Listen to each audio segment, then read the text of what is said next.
Hello, welcome to La Excellence. Welcome to Recap 2021 program. In this program, we are discussing monthly current affairs videos. This one is related to May 2021. This is part 3 of the video. PDF of this video is available in the description. If you want to write tests based on the monthly current affairs videos, you can enroll through the link given below in the description. Let us start with economy. First issue is strategic disinvestment of IDBI. Recently, Union Cabinet, it has approved for strategic disinvestment of IDBI. What is the meaning of strategic disinvestment? First of all, what is the meaning of disinvestment? Disinvestment means selling the share of the government in the public sector undertaking is known as disinvestment. Disinvestment is of various types. Strategic disinvestment is one such part wherein government sells more than 51% of its share to the other companies or individuals, wherein the management goes to the private individuals or companies. Such type of disinvestment is known as strategic disinvestment. As of now, in IDBI Bank, LIC has 49%, Government of India has 45.48% of share. Now, by disinvesting in LIC and in the IDBI Bank, government is trying to gather the money. This is the process known as disinvestment. We have a department called DIPAM. DIPAM means Department of Investment and Public Asset Management. This DIPAM is the nodal agency. It is for the strategic sale of public sector undertaking. Niti Aayog is the institution that suggests that these PSUs needs to be disinvested. Based on that, DIPAM under Ministry of Finance, it goes for a disinvestment process. Next issue is MFI loans are to be considered as the priority sector lending by the small finance banks. Recently, RBI has given the guidelines saying that if MFIs are given loans by the small finance banks, these will be considered as the priority sector lending loans. What is the use of it? Every bank, including scheduled commercial banks, small finance banks, they have certain limit from the net deposits. They have to give certain percentage of loans only to the priority sector loans.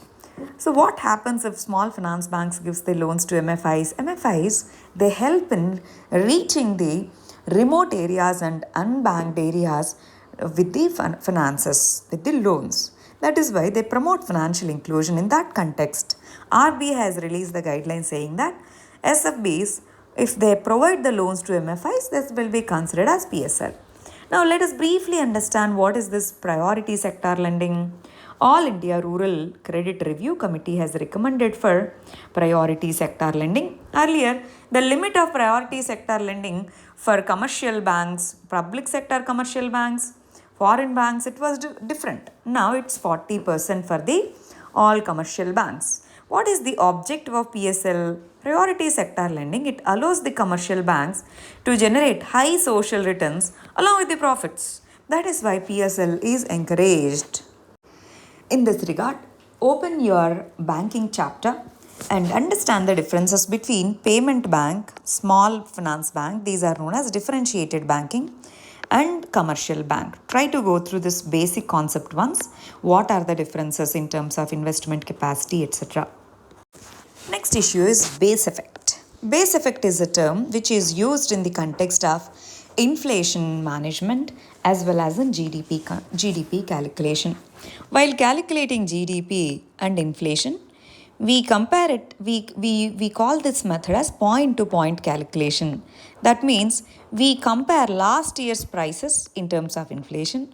We compare last year's production when we calculate GDP with this year's production and this month's prices in terms of inflation.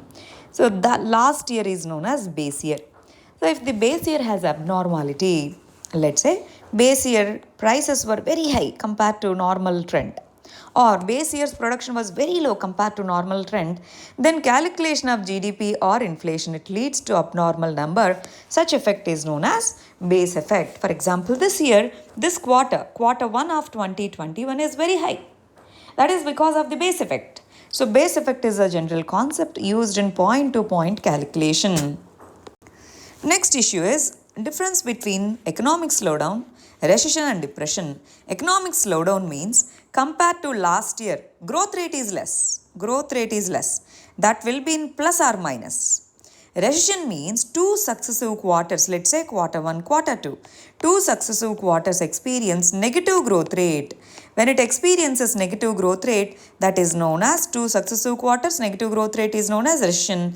Depression means deeper or prolonged recession is known as depression. In depression, we also experiencing huge unemployment.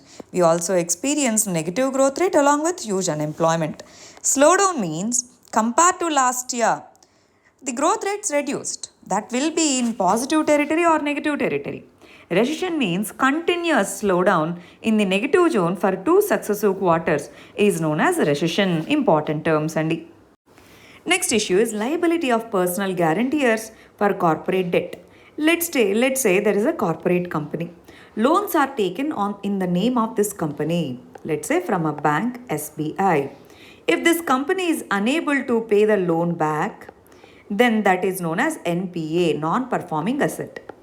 In such context, what happens? We have a procedure known as Insolvency and Bankruptcy Code. Using this code, assets of this company will be sold out and the loan will be repaid. But before giving the loan, bank asks for personal guarantee from few individuals for this company. As of now under IBC, their assets are not sold out. These personal guarantors, their liability is limited in terms of corporate loan. But now IBC code has been changed. Under that, they said that these are the individuals who run this company. They have taken profits from this company. They have taken salaries from this company. So these personal guarantors, they should be liable. That is the provision added to IBC, Insolvency Bankruptcy Code. That has been challenged in the Supreme Court. Supreme Court has said that banks are giving the money and they are experiencing huge NPAs. In this context, there is no wrong in maintaining the liability of personal guarantors because they are the ones who are taking the profits. When it is in the profits they are taking, when it is in the losses, as they are giving the personal guarantee, they should take the responsibility. Next issue is e-waybill, electronic waybill. This is component of GST. Under GSTs, before GST what was happening is, when we want to transport goods from this region to this region, they need to take multiple clearances, multiple documents needs to be shown at the check post. But as of now, under GST system, no need of multiple documents. They just have e-waybill, which is electronically generated, that can be shown. Only that number, e-waybill number can be given to at the check post. This will ease the process. This will reduce the time of this travel. That is why e-waybill has been introduced.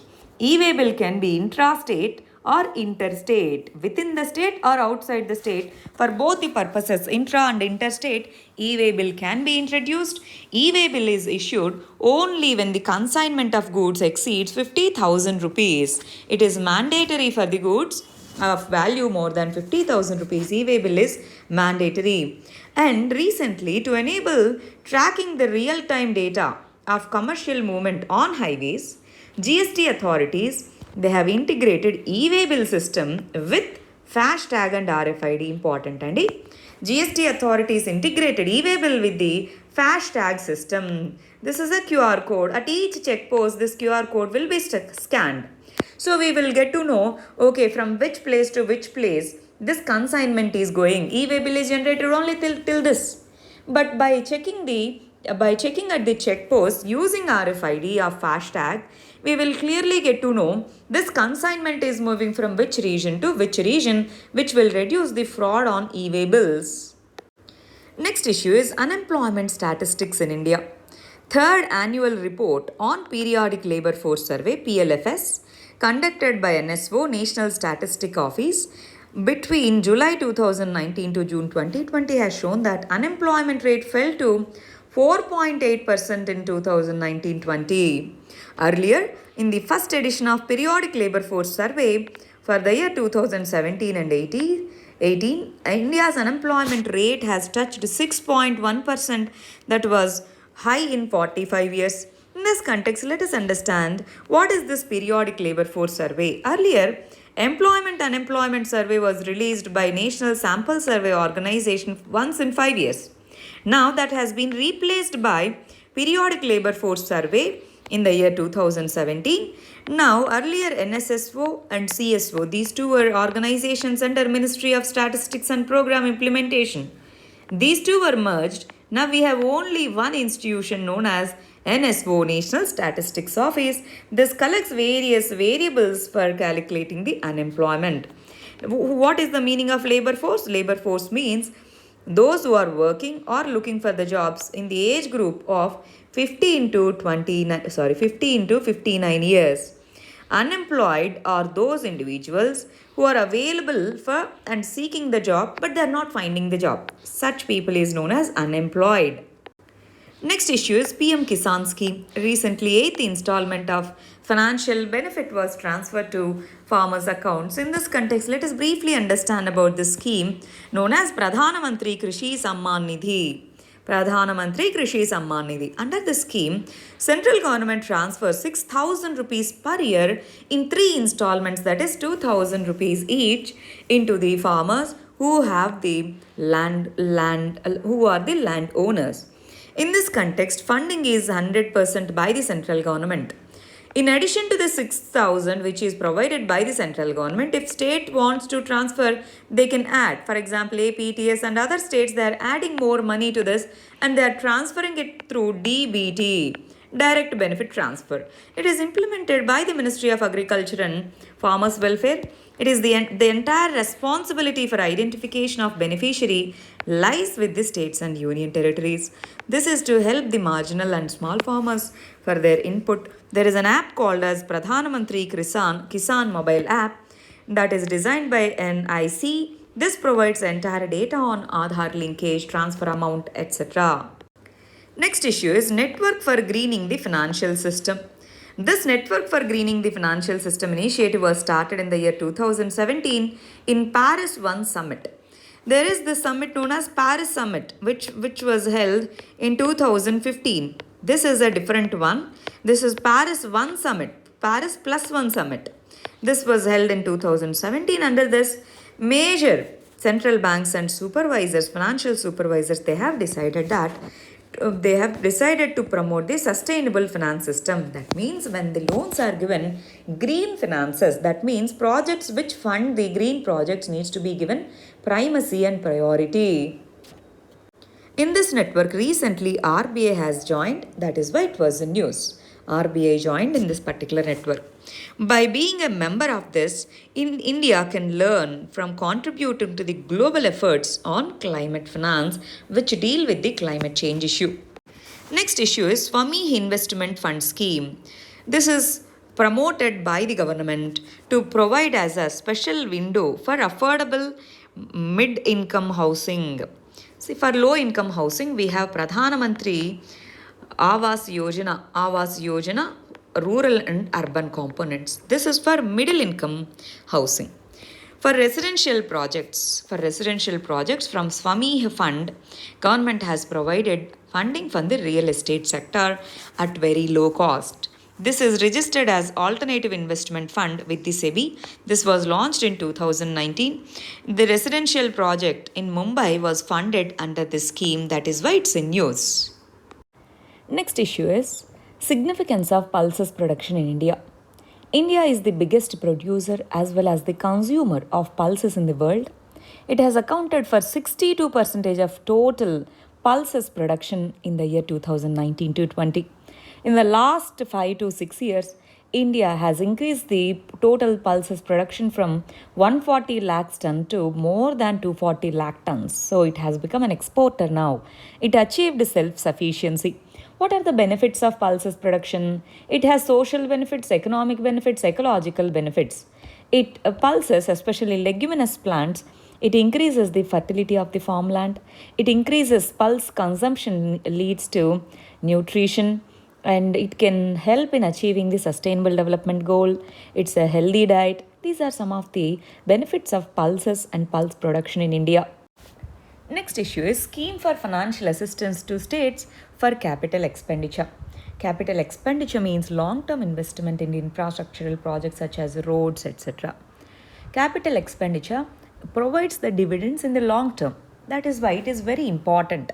But as of now, due to COVID, the finances with the state governments are less, so their spending on capital expenditure will be less. In that context, to enhance the or to increase the capital expenditure, this scheme was launched. Under this, the central government will provide interest-free loans for 50 years long-term loan on the capital projects. This is the scheme. Next, let us discuss S&T related current issues. First one is working of oxygen concentrators. First of all, let us understand why oxygen concentrators are needed. What are these oxygen concentrators? Oxygen concentrators are the devices which can be said as purifiers. They take the air in, they process it in multiple steps, and then in the product tank, oxygen is sent through flow meter adjusting valve. Oxygen is supplied through the ventilators. Other gases are released out. That is how oxygen concentrators work. This oxygen concentrator, it helps for those who have saturation levels between 88 to 92%. Normal individuals have oxygen saturation levels above 94%. If it is below 94%, it means there is a sign of respiratory distress.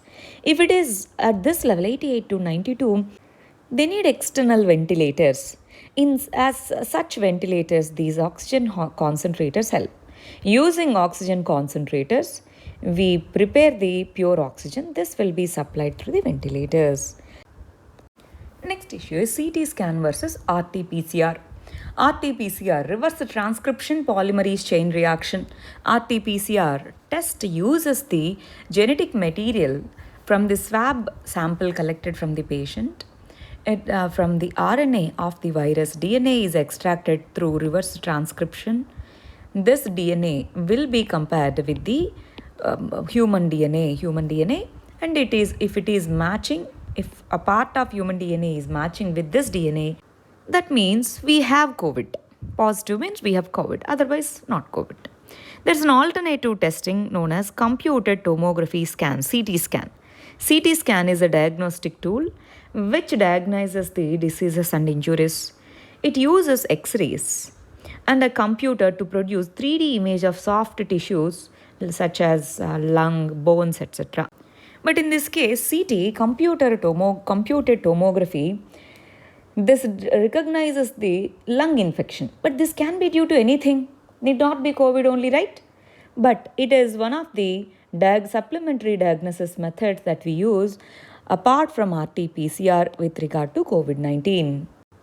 In the monthly current affairs videos, we have already discussed what is RT-PCR. Just go through it once and try to recollect the process. Very important, very, very important. What is reverse transcription? What is reverse transcriptase? What is PCR? These terms are very important, Andy. Next issue is TRIPS waiver. TRIPS means trade-related intellectual property rights. TRIPS is part of WTO, World Trade Organization. World Trade Organization promotes free and fair trade among the countries. Under this is one of the agreements, TRIPS agreements, under which patents are protected. Patents are protected. Now, India, South Africa and 70 plus countries are asking for patent waiver under TRIPS waiver. Why? There are many technologies which are developed to treat the COVID-19 and to provide vaccination against COVID-19. These countries, which are developing countries, which need lot of amount of vaccines, they don't have the technology. Developed countries have the technology. In this context, what if they give patent-free vaccines? If there is no patent, other domestic companies, other companies in various emerging countries can manufacture these vaccines that will promote vaccine equity. That is why, as a one-time waiver, these countries are requesting WTO to remove TRIPS, to remove patent protection under TRIPS provided for COVID vaccine and other medical devices associated with COVID. USA has agreed. Few other countries agreed. European Union, Australia, these countries, they did not agree. This year, that is 2020, in the month of December, we have WTO Ministerial Conference. In that meeting, they are going to discuss about TRIPS waiver to vaccines. Understand, WTO works based on the consensus method. Consensus method. Everyone have to agree. So that is why this becomes difficult to pass such motion. Anyway, TRIPS waiver promotes vaccine equity. Next issue is oxygen saturation. Just now when we discussed about oxygen concentrators, we said oxygen saturation levels needs to be tested. Based on that, ventilator support should be given to the patient. Yes or no only? So oxygen saturation means level of oxygen dissolved in the blood. That is known as oxygen saturation. Oxygen saturation can be detected using smaller devices known as pulse oximeter. Pulse oximeter is such device. To calculate oxygen saturation in the blood, we attach it, and this produces infrared light, and photo detector detects it. Based on that, we identify the level of oxygen in the blood. This one, saturated blood, is known as SpO2. Saturation point of O2. Oxygen saturation is measured as SpO2. If it is less than 92, oxygen ventilation is necessary. Artificial ventilation is necessary.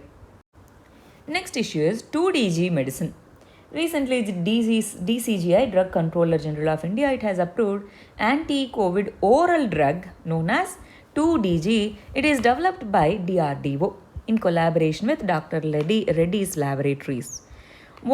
How this medicine works? It accumulates only in the virus infected cells, and it prevents the virus growth by stopping the viral synthesis and energy production.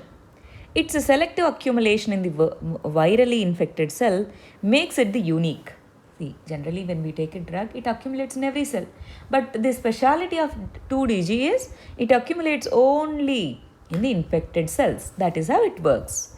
And it stops this viral synthesis, so viral spread will be less. Whatever the existing cells are, that will be fought with the antibodies and cytokinins.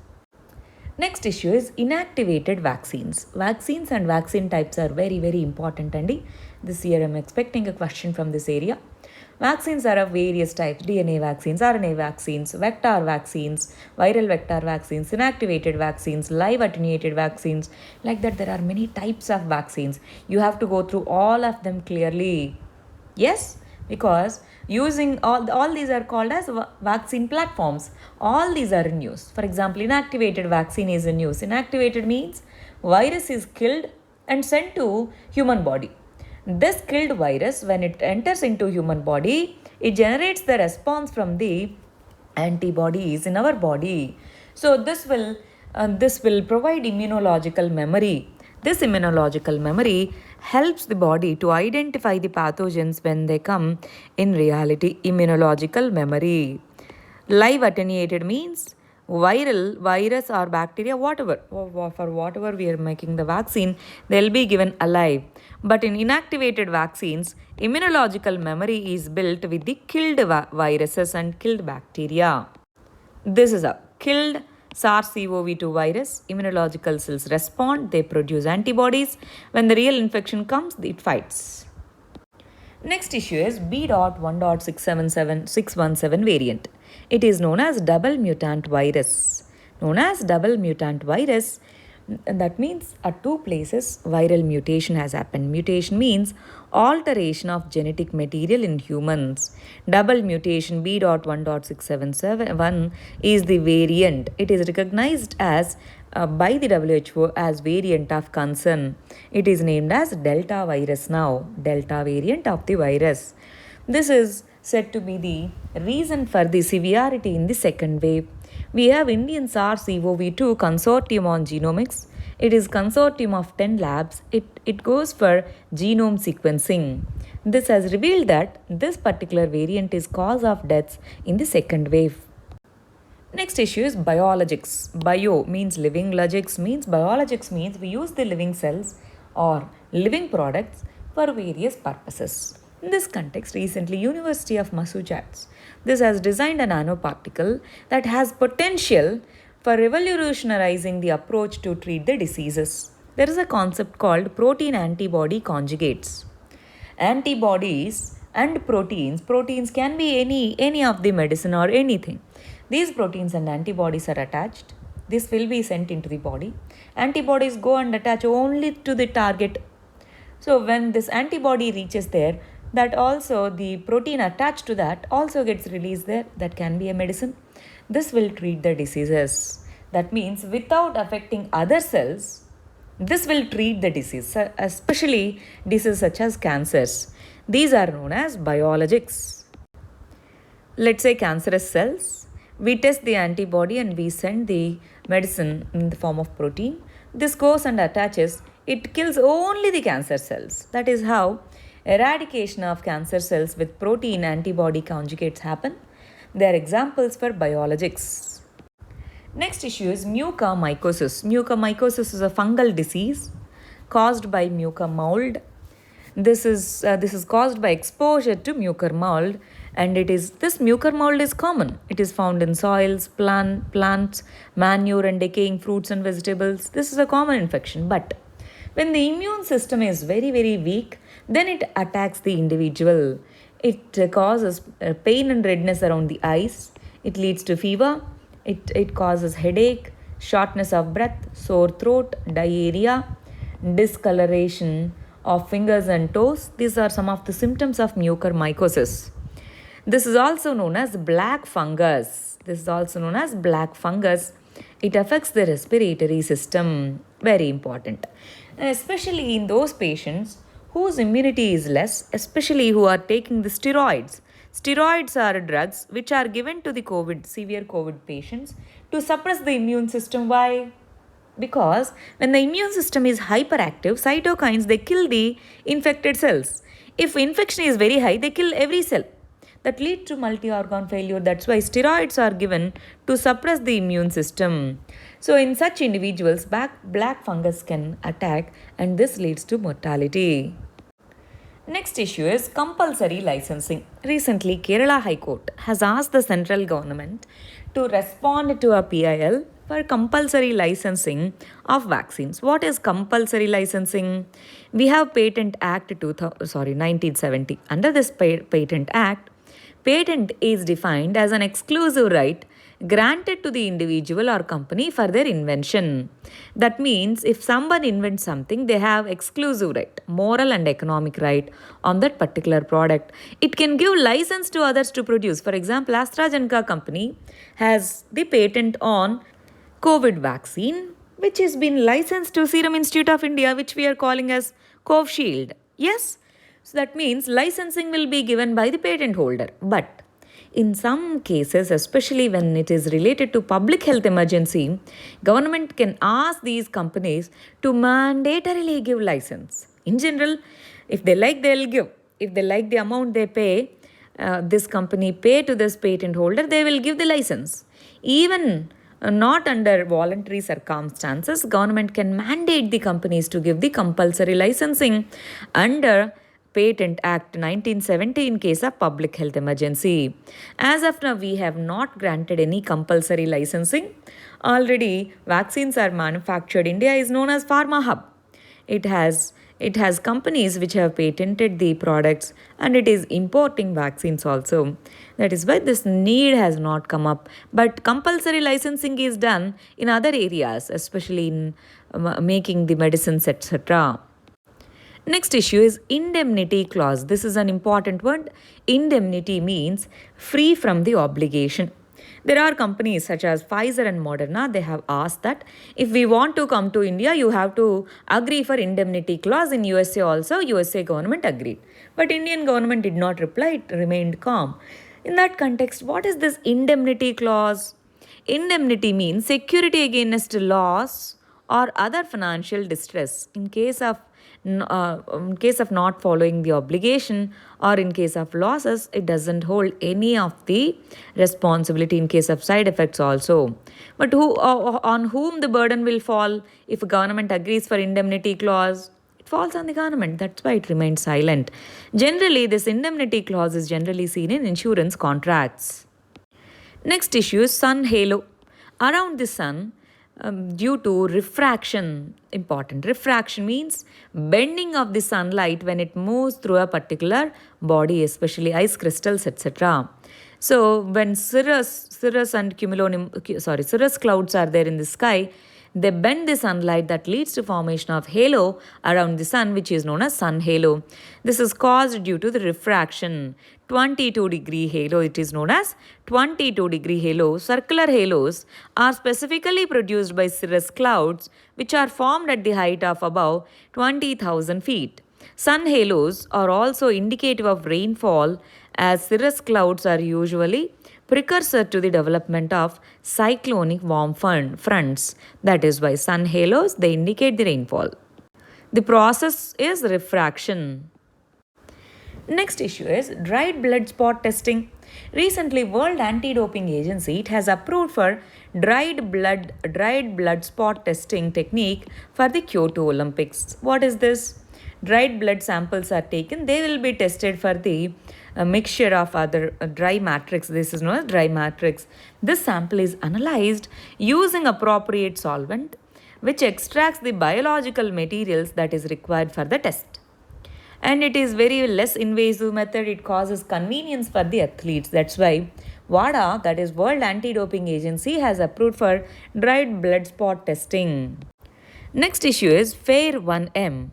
This is a database of China, launched by China. This is a satellite imaging database. This contains detailed information of millions of locations. It uses artificial intelligence when identifying the objects from the space.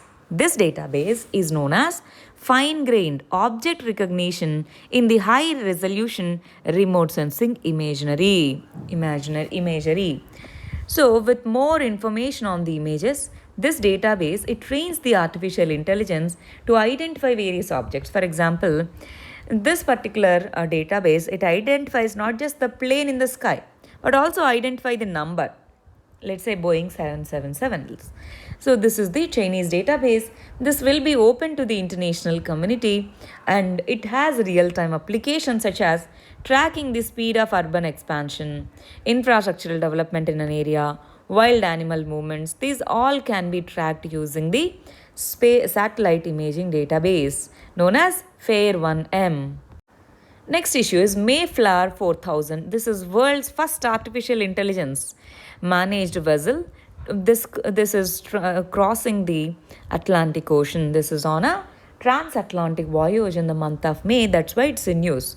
It is a solar powered and autonomous marine research vessel. It's built by the researchers. This is the world's first artificial intelligent vessel. This ship, it studies the marine pollution and analyzes the plastics in the water. And there are other applications of Mayflower 400. Please go through it once. Next issue is significance of sodium. Recently, WHO it has established global benchmark for consumption of salt, that is sodium levels in the food.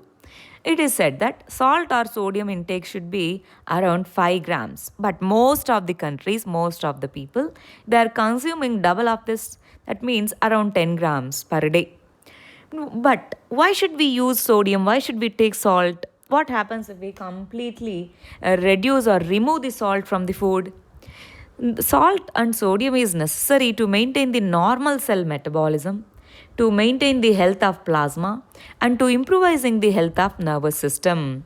And it is found naturally in varieties of food such as meat, dairy, etc. And excess dietary sodium, it can lead to high blood pressure, which is primary cause of cardiac diseases. That's why salt intake should be limited. In the processed foods such as snacks, bread, condiments, high levels of sodium will be there. That is why they are harmful for our health. Next issue is OSIRIS-REx. OSIRIS-REx is NASA's mission. This mission is to study the asteroid known as Bennu. Bennu is an asteroid, small-sized asteroid. OSIRIS-REx mission, it has landed a rover on this asteroid Bennu.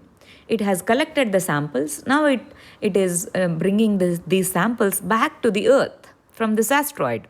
OSIRIS, Identification Security Regolith Explorer. This is NASA's mission to visit the near-Earth asteroid, which are known as NEO. Asteroids are present between which two planets? Mars and Jupiter. There are some near Earth asteroids. These asteroids are studied by various organizations such as NASA. And significance of this is the Bennu is B type of asteroid. That means it has large amounts of carbon on it and its reflecting capacity is less. Overall, Earth's reflecting capacity, that is known as albedo, is 30% approximately. But reflecting capacity of Bennu is less, that's why it has large amounts of CO2 on it, carbon on it. And it is formed during the formation of solar system. That is why studying this particular asteroid helps in understanding the formation of terrestrial planets. Osiris Rex full form is Origins, Spectral Interpretation, Resource Identification, Security, Regolith Explorer. Osiris Rex, it was launched in the year 2016, reached Bennu in 2018, orbited around this Bennu and is going to return by 2023. Next issue is AIM ICDK Challenge. ICDK is Denmark's Center for Innovation, Innovation Center of Denmark. AIM means Atal Innovation Mission managed by Niti Aayog. They both conducted Water Innovation Challenge recently. That's why it's in news. It is under Green Strategic Partnership between India and Denmark. There are many projects that were taken up. One such project is this AIM ICDK Challenge. There are other areas of cooperation in terms of political, economics, S&T, environment, energy, education and culture. This is the primary area of cooperation to achieve the Sustainable Development Goals. This Atal Innovation Mission and partnership with Innovation Center for Denmark, it has concluded and it is encouraging the green strategic partnership between India and Denmark. Next issue is radioisotope thermoelectric generator. Radioisotope thermoelectric generator, these can be placed in the satellites. We know that satellites are launched at various heights by the launch vehicles. In satellites we use solar panels for energy. But what if, let's say if this is Mars, if this is the sun's position, what if this satellite or spacecraft is moving behind this, only sun rays fall on one side, yes or no? So we need continuous source of energy. For that, radioisotopes, that is nuclear material, is used, and based on the thermal difference, electricity is generated. Such technology is known as radioisotope thermoelectric generator technology. It's a kind of nuclear battery. It's a battery, nuclear battery. It uses Seebeck effect. Seebeck effect means it's a phenomena in which temperature difference between two dissimilar electric conductors or semiconductors, they produce the voltage which is known as electricity. This will be placed in the satellites. They'll have less weight as compared to solar panels. They provide continuous source of energy. This has been recently experimented. That's why it's in news. Next issue is tobacco use in India. Every year, 31st May is celebrated celebrated by the World Health Organization as the World No Tobacco Day. So in India, recently it is pointed out that the people consuming the tobacco, it has been reduced. Under National Health Policy 2017, India has set a target to reduce the tobacco consumption by 30% by the year 2025. India is signatory to WHO's Framework Convention on Tobacco Control. This follows these 6 measures to address the tobacco use: price and taxation measures, large graphic warnings on the tobacco packages, 100% smoke-free public spaces, ban on tobacco marketing, support for smokers who want to quit, prevention of tobacco industry interference. These are the 6 measures suggested under Framework Convention on Tobacco Control under WHO. India is signatory under this convention. Next issue is neglected tropical diseases. Why this is in news? See, for COVID-19, we have developed the vaccines with such speed. What about other diseases such as malaria, TB? They are also claiming large number of lives. But why are we still unable to develop the vaccines, especially for malaria? And no effective medicine for TB. Why? Why we are unable to eliminate TB? Because they are tropical diseases. They're not much prevalent in the rich countries. In this context, these neglected tropical diseases needs to be controlled. India has taken many measures. For example, accelerated plan for elimination of lymphatic filariasis. To prevent Kala Azar and malaria, we have National Malaria Program, Anti-Malarial Program, and these funding research in these areas are neglected. That is why they're called neglected tropical disease. India is trying to bring in more research and funding into these areas. Next issue is sick build syndrome. Recently, our government has released certain guidelines to deal with sick build syndrome. Let's say during rainy season, winter season, dampened surfaces in the houses, they lead to more diseases. So we are getting sick by the building structure. So that is known as sick build syndrome. Damp homes and common molds, they are causing allergies and other diseases. Sick build syndrome is the situation during which building occupants experience the acute health effects due to the build of the housing. That is why this is known as sick build syndrome. Next issue is convalescent plasma therapy. Convalescent plasma therapy. Recently, our ICMR has removed convalescent plasma therapy from the recommended treatment guidelines because it is proved that it is less effective in its PLACID survey. In this context, let us understand what is this plasma. When we collect the blood and when we centrifuge it, we differentiate the blood components into three parts. One is erythrocytes, two is plasma, three is buffy coat, which consists of leukocytes, white blood cells, and platelets. They form very less part. First major component in our blood is plasma, then red blood cells, then others. So now plasma is extracted. Why? Because these leukocytes, they produce antibodies. These antibodies, they float in plasma. So let's say if an individual gets sick and if he or she recovers, in his or her body antibodies are there. That means these antibodies will be present in the plasma. What if this plasma is taken and given to the sick person, he or she has the chances to recover well. That is why this method is known as plasma treatment method. See, blood plasma, is a light yellowish liquid component of the blood.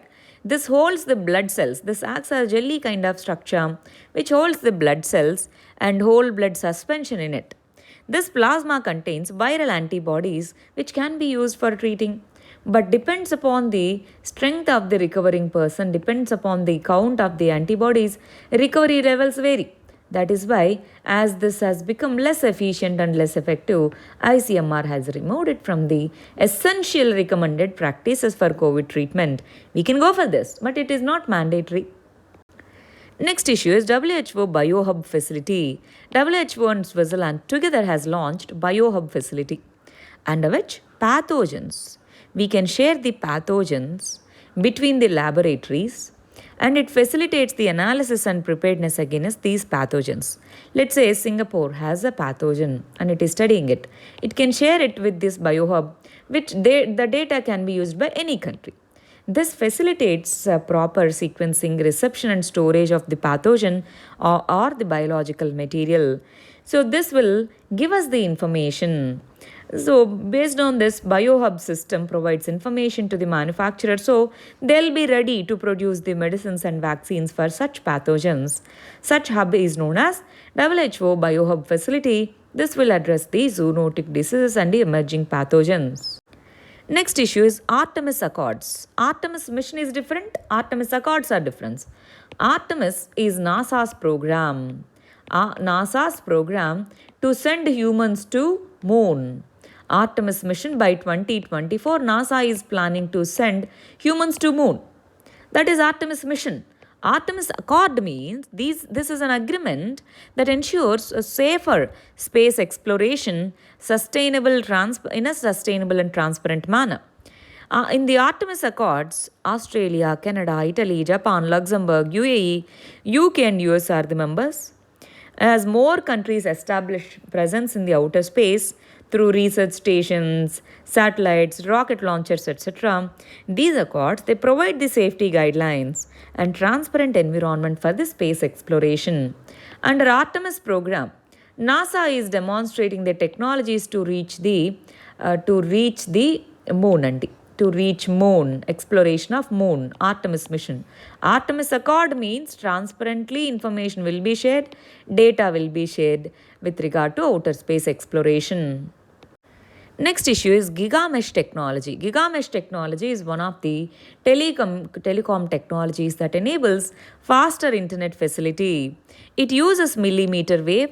This is important because women-led startup known as Astrom, it has developed gigamesh technology. It is India's millimeter wave technology, functional technology.